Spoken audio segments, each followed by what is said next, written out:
Assalamualaikum warahmatullahi wabarakatuh. Berjumpa kembali dengan Bu Novi di pembelajaran online. Hari ini Bu Novi akan mengajak kalian untuk berliterasi. Kegiatan literasi tidak hanya membaca buku saja. Menyimak video juga termasuk bagian dari literasi. Minggu kemarin kalian sudah berliterasi mengenai pahlawan-pahlawan Islam yang ada di Indonesia. Hari ini Bu Novi akan mengajak kalian berliterasi tentang salah satu pahlawan Islam yang bernama Kiai Haji Hasyim Asy'ari, yaitu beliau adalah sang guru pejuang. Kiai Haji Hasyim Asy'ari dikenal sebagai seorang ulama karismatik dan guru pejuang. Potensi kepemimpinan yang dimiliki Kiai Haji Hasyim Asy'ari menjadikan dirinya sangat berperan besar dalam memajukan masyarakatnya dan membangkitkan semangat perjuangan dalam menghadapi penjajahan kolonial Belanda.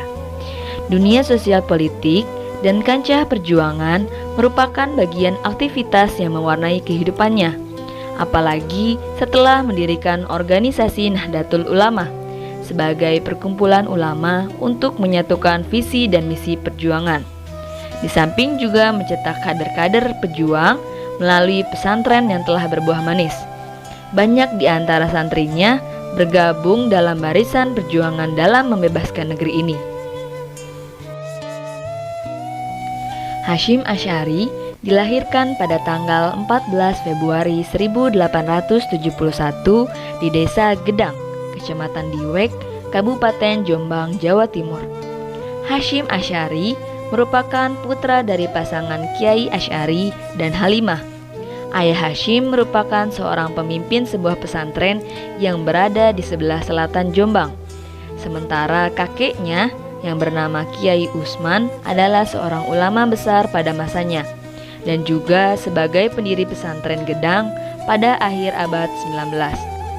Hasyim Asy'ari merupakan anak ketiga dari 10 bersaudara. Dalam keluarga besar ini, Hasyim Asy'ari merasakan keharmonisan dan keakraban dengan saudaranya. Karena berasal dari keluarga ulama dan pengasuh pesantren, maka pendidikan Islam yang diterima Hasyim Asy'ari dan saudaranya sangat kental. Beliau dibimbing oleh ayah dan kakeknya di pesantren Gedang sampai berumur 5 tahun. Di pesantren ini, Hasyim Asy'ari mendapat ilmu dasar-dasar Islam dan diamalkan langsung di bawah asuhan ayah dan kakeknya. Sehingga dengan demikian terbentuklah karakter Hasyim Asy'ari sebagai seorang anak yang berakhlak mulia dan kecerdasan yang luar biasa. Hasratnya yang besar untuk menuntut ilmu mendorongnya belajar lebih giat dan juga lebih rajin. Hasilnya, ia diberi kesempatan oleh ayahnya untuk membantu mengajar di pesantren karena kepandaiannya yang dimilikinya.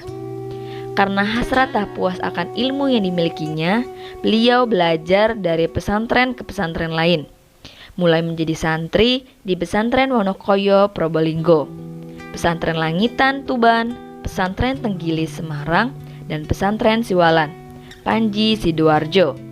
Di pesantren Siwalan, ia belajar pada Kiai Jakub yang kemudian mengambilnya sebagai menantu. Tahun 1899, Kiai Hasyim Asy'ari mendirikan pesantren di Tebu Ireng yang kelak menjadi pesantren terbesar dan terpenting di Jawa pada abad 20. Sejak tahun 1900, Kiai Hasyim Asy'ari memosisikan pesantren Tebu Ireng menjadi pusat pembaruan bagi pengajaran Islam tradisional. Dalam pesantren itu bukan hanya ilmu agama yang diajarkan, tetapi juga pengetahuan umum. Para santri belajar membaca huruf Latin, menulis dan membaca buku-buku yang berisi pengetahuan umum, berorganisasi, dan berpidato. Cara yang dilakukannya itu mendapat reaksi masyarakat. Ia dikecam, tetapi tidak mundur dari pendiriannya. Baginya, mengajarkan agama berarti memperbaiki manusia, mendidik para santri, dan menyiapkan mereka untuk terjun ke masyarakat adalah salah satu tujuan ulama perjuangan Kiai Hasyim Asy'ari. Meski mendapat banyak kecaman, Pesantren Tebu Ireng menjadi masyhur ketika para santri angkatan pertamanya berhasil mengembangkan pesantren di berbagai daerah dan juga menjadi besar. Tanggal 31 Januari 1926, bersama dengan tokoh-tokoh Islam tradisional lainnya, Kiai Hasyim Asy'ari mendirikan Nahdlatul Ulama, yang artinya adalah kebangkitan ulama. Organisasi ini pun berkembang dan banyak anggotanya. Pengaruh Kiai Hasyim Asy'ari pun semakin besar dengan mendirikan organisasi NU bersama teman-temannya. Itu dibuktikan dengan dukungan dari ulama di Jawa Tengah dan juga Jawa Timur. Bahkan, para ulama di berbagai daerah sangat menyegani kewibawaan Kiai Hasyim. Kini, NU pun berkembang makin pesat. Organisasi ini telah menjadi penyalur bagi pengembangan Islam ke desa-desa maupun perkotaan di Jawa.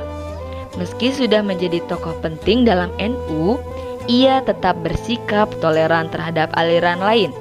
Yang paling dibencinya ialah perpecahan di kalangan umat Islam. Pemerintah Belanda bersedia mengangkatnya menjadi pegawai negeri dengan gaji yang cukup besar, asalkan mau bekerja sama dengan Belanda. Tetapi tawaran tersebut ditolak olehnya. Dengan alasan yang tidak diketahui, pada masa awal pendudukan Jepang, Kiai Hasyim Asy'ari ditangkap. Berkat bantuan anaknya, yaitu Kiai Wahid Hasyim, beberapa bulan kemudian ia dibebaskan dan sesudah itu diangkat menjadi kepala urusan agama. Jabatan itu diterimanya karena terpaksa, tetapi ia tetap mengasuh pesantrennya di Tebu Ireng. Setelah Indonesia merdeka, melalui pidato-pidatonya, Kiai Hasyim Asy'ari membakar semangat para pemuda supaya mereka berani berkorban untuk mempertahankan kemerdekaan.